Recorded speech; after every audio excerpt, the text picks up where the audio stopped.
Hello, everyone. Welcome back to the MR.talks podcast. I know it's been a minute, but as you can see by the title and the thumbnail, if you're watching on YouTube, I've been in a weird funk recently. I know the last time I uploaded was 2 months ago, but I've just kind of entered this world of spiraling.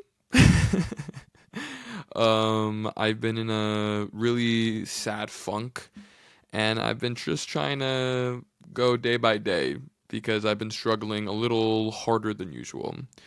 Um, and I just kind of wanted to share why I'm kind of in this funk, I guess. I guess the first thing that we could talk about is the feeling of being lost in my life and still trying to figure it out. I think that in past episodes I've definitely brought that up before where I just felt like I've been really behind in life. When it comes to seeing a lot of other people succeed. I'm in the entertainment industry when it comes to my career choice, when it comes to acting or content creation or even this podcast. And I it's hard to relate with a lot of other people. And so the people that I do see or the people that I do talk to, I know that they kind of just don't understand where I'm at in life and why I'm there specifically in that stage of my life. So that was kind of hitting me a little bit. Nonetheless, my parents have been super supportive, so that's kind of helped me kind of get out of it. But that was originally like the start of it. That was the start of me kind of going down this path of darkness, kind of. And my mind has been kind of clouded, and I just it's sad. I know a lot of the people that are watching are typically my my friends and family, so I'm sorry that this is might be the way that you're finding out, but I'm doing better. Um, Obviously, I wouldn't be recording. And I've said it before in the past that like the worst thing that you could do to yourself in your young 20s is compare yourself to somebody else who might be further down in their careers or might be settling down. But that's unfortunately just, I guess it's a natural thing, to compare yourself to others when it comes to careers and what stages you guys are in life. But it's really important to surround yourself with people who understand it. You know what I mean? I guess like that's what I've been trying to do recently too, is that I've been trying to really associate myself with people who understand the pathway of an artist, especially when it comes to acting, man. That's been something that I've been really like no one in my life kind of gets the struggle of like the constant rejection or the constant figuring out what's my next move in that career path. But thankfully I did get a music video. I'm not sure where.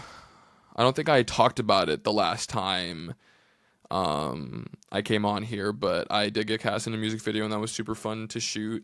It was for Brianna. She's a great musician, and I'm going to be an extra in a movie in Philadelphia this week, and hopefully again in late August. So I'm constantly making strives and moves to go forward in that career path. I'm also going to go back to my on-screen acting class because that's a great way to network, and thankfully I feel like I'm a really good person to talk to and network with, so I've been told. um, Another thing that's been like on my mind that's been weighing me down is when I kind of got into like this weird funk of sadness. I kind of soaked in it, which is a really strange thing for me. I'm not someone who typically just rots in bed and just soaks in the sadness, but ultimately it did feel like it was necessary this time around. It felt like I needed to just honestly bed rot for a couple of weeks. Well, it didn't feel like I needed to do it for a couple of weeks. I felt like I needed to do it for maybe like a day or two. But it just spiraled into 2 months. Like, and because of the soaking in the sadness, I wasn't taking care of myself, and that added on to me being more sad. Like, I wasn't going to the gym, I wasn't eating healthy, I was just doom scrolling on social media, and I think I talked about it in one of my earlier episodes that I went a little bit viral. Um, it was 4 million views on a TikTok that I had, and I was just trying to like maintain it. But man, TikTok, the algorithm is so saturated, and thankfully I did gain a couple more followers, and I did more videos that a lot of people enjoyed. But man, oh man, that's a TikTok is a tough game to play. Um, but I think that like I took a little bit of break from it, and I just want to post like when I feel like it and when it's fun. I think like the not going to the gym, I wasn't getting out some of the frustration that I had with my life and not advancing in it, and I think that typically that was a good way to get out all the frustration. And a lot of the time you have like that post gym clarity, and you kind of get like motivation to keep on going with whatever task that you need to complete. But because I wasn't going and I was just soaking in the depression that I was in, I essentially kind of just screwed myself because it was just like the snowball effect, and the snowball was gray and very large, and it felt very heavy on my chest, and I didn't really talk to anybody about it. I didn't really conversate my feelings and tell people that I was that depressed. I know a lot of my friends right now have been texting me to hang out, but genuinely it's been hard to just even want to do that, which has been a really strange thing because I'm someone who always is down because I have major FOMO. I have major FOMO, and I always never want to miss a hangout, and I never want to miss making memories with my friends. Well, another thing when it comes to me soaking in this depression, I just felt tired all the time. Oh my god. I don't think I've been in this like depressive state um really, I don't think ever because it lasted a really long time. Usually like something like really bad like I typically when it comes to like my mental health, it's usually that I need to do something to distract myself. But for some reason this time it was just soaking in my bed right here. This lovely bed right here that I have behind me. I just didn't want to get out of bed. It was so difficult to get up in the morning. But because of that, I still like had work. I still had responsibilities, and that was like the one thing that I was consistent with. I was going to work every day. And working in customer service, that also just doesn't help with your mental health. There's customers that will just yell at you even if you are being the nicest human being ever. Working in customer service is probably one of the most draining things ever. So it definitely didn't help with my little funk that I've been in. But because it was so hard to get up in the morning, I would bed rot and just go to sleep when I get home. But because of that, I was like oversleeping, and then I wouldn't be able to fall asleep until like 3, 4, 5 in the morning a couple times, and then I would have to wake up at 9 or 10 a.m. with very little sleep, and it just didn't work out for me. Noticing that I didn't get enough sleep was something that made me realize how important sleep was. I think I took granted how important um sleep is, because I was so irritated. I was tired all the time. I had no motivation for anything. I was just, oh my god, it's a really important thing to have a good sleep schedule, because it was rocking my shit. Also, when it comes to just soaking in your bed for 2 months and scrolling on social media, bed rotting, you get a lot of news updates because you're on your phone so much, and it's been a very intense political climate in the United States right now, and it's just really sad to see.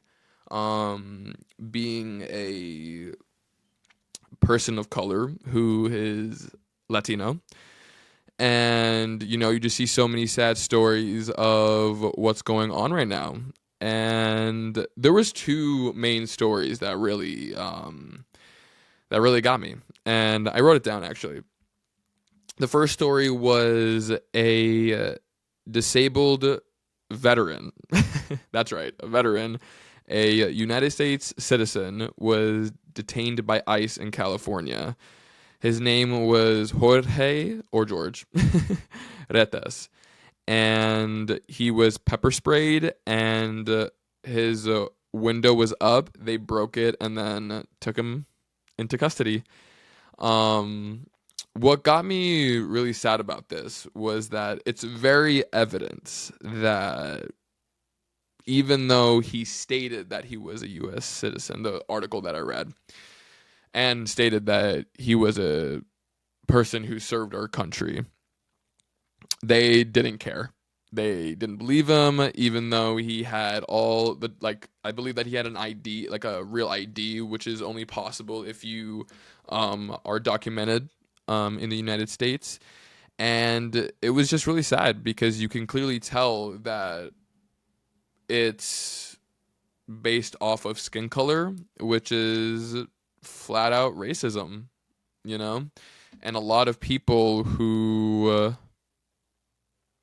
have been ignorant during this time have just not realized that they're not just taking the criminals and the bad guys that the president has promised that he was doing. It's just been every person with suspicion, but the suspicion is just based off of skin color.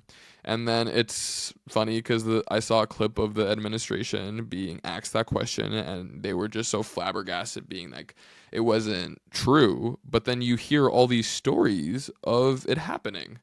But this one got me because it was just so violent. They took him out of his car because they broke his window, unlocked the car themselves, and then took him. And then I believe they hurt him, but he was also disabled. I'm not sure how he got disabled though. It could have been from the army, but I don't remember. And he was pepper sprayed, and and people were shocked, like maybe he shouldn't resist it, but for God's sakes, he's a U.S. citizen. Wouldn't you want to resist being detained by ICE even though you're a U.S. citizen? It doesn't make any sense. Another one that really touched my heart that I wanted to share was the story of Jocelyn Rojo Carranza. This was an 11-year-old girl in Texas who was bullied about her family's immigration status. And because of that, she unfortunately took her own life. And that's a really intense story, especially because she was just 11 years old. And what makes it even worse is that the school knew.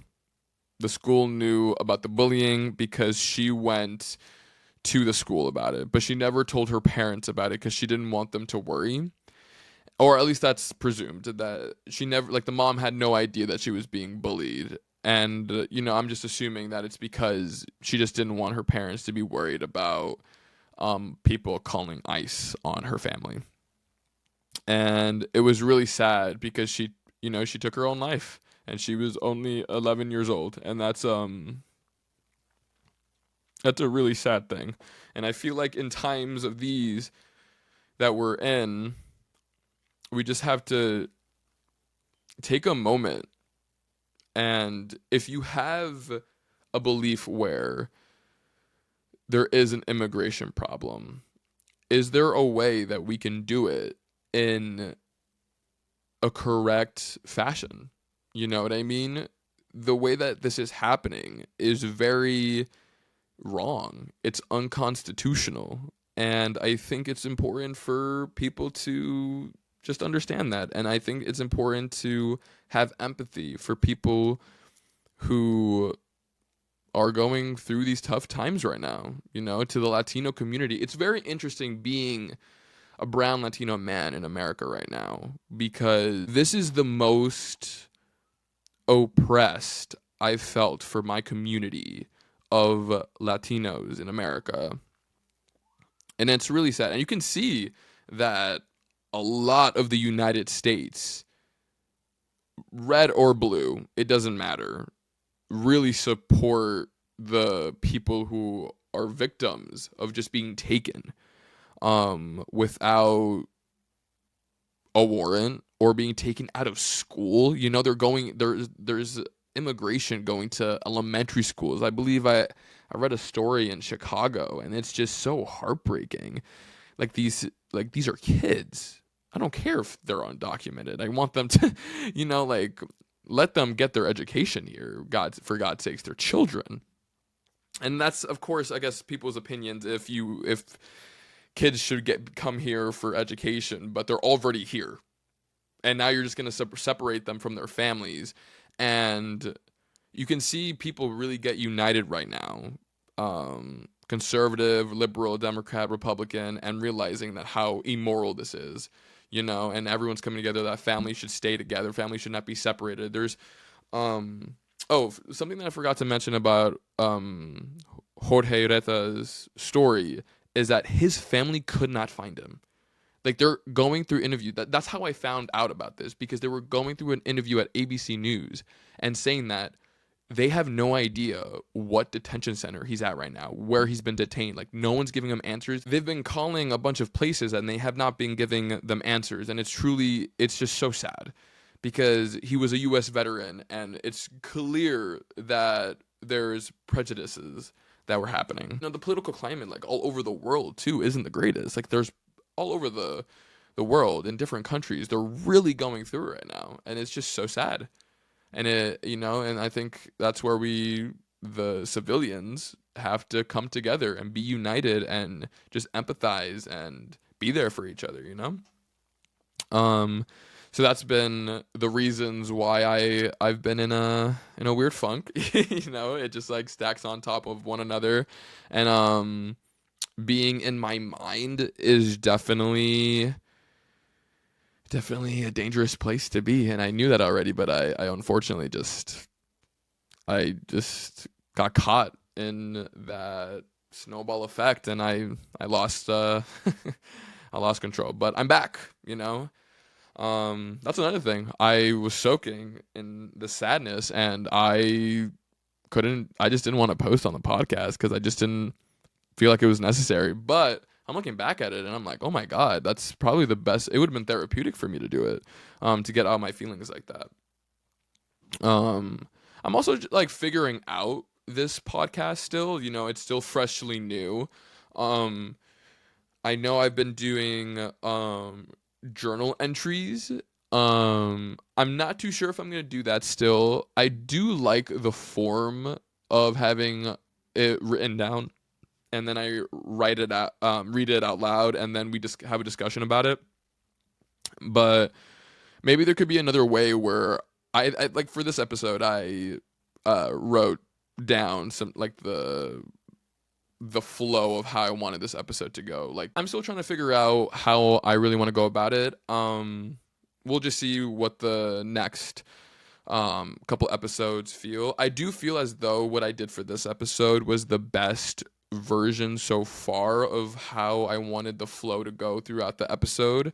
I just wrote down the key points and where I wanted to start, and then what I thought would be a good segue for each part. And then I have some facts on the page as well. And I think it's a good way because I have all my thoughts still, and I can still have coherent thoughts come out my mouth properly, because I feel like in other episodes I was really struggling just talking and getting my thoughts and making sure it was cohesive, because I feel like I would be talking for a couple minutes and then I would just have a blank, a brain fart in my head that I would just forget about everything that I just said and be and then catch myself and move on to something random. But this time I feel a little bit more organized. With that though being said, I have realized in the past week that I got to get out of it because it's summertime.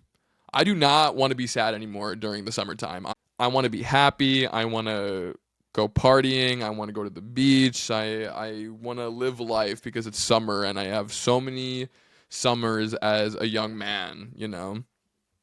So there's a couple things that have been making me feel better. You know, I finally been going to the gym. I've gone to the gym at least 3 to 5 times this week and last week, and I've been feeling a lot better about myself and about my health, and I feel like I'm getting myself a little bit more organized. So it's definitely been helping and getting the frustration out about some dark thoughts in my head. Another thing that is going to make me feel better is to go outside.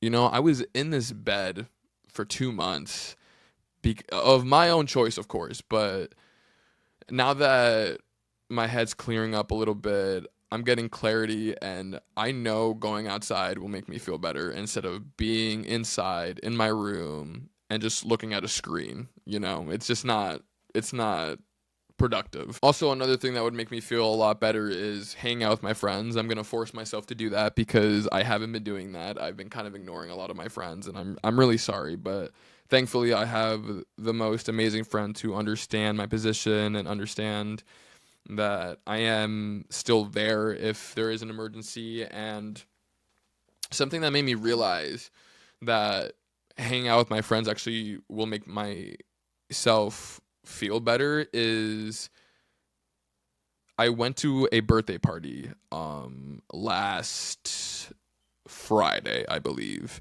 Yes, last Friday. And after it, I just felt so much better. I met new people who are like one's an editor, um one is a photographer, and they're just really cool people. I worked with them on a video before, for a music video, the music video that I did in May, and it was just so nice to talk to people who just get it, you know, who are working in the industry, but also, you know, are struggling because they don't get their full income from that career just yet. And it was really nice, and they also want to collab, which is awesome. That's an awesome thing to hear. Speaking of last weekend as well, the very next day I hung out with my best friend Julia, and I just felt better just hanging out with her. You know, she just gets it. She's always been super empathetic when it comes to my mental health. She has always been understanding that I go through like these little phases, and it never is a burden to her, and I appreciate that endlessly. Um, you know, so that was really nice to hang out with her. Another thing that made me feel better was I hung out with her mom, Elena. I love her. I love her so much because she also helped me out quite a bit. She was like just saying what I could do for career wise, like what steps I could be taking, what I could be focusing on, and I just have to like get my shit together. That's practically what she said. She's just like, you can get your shit together. You're a very smart boy, so don't be stupid. um, Another thing, what also is gonna make me feel better? It is summer, and I still have a vacation. I'm going to Massachusetts, Boston, next Friday, and I'm really excited for it. You know, it's gonna be time away from work, from I'm gonna escape, you know, being in this room for long periods of time. I know it'll make me feel better, and I'm really excited for it because it's a new place that I've never been.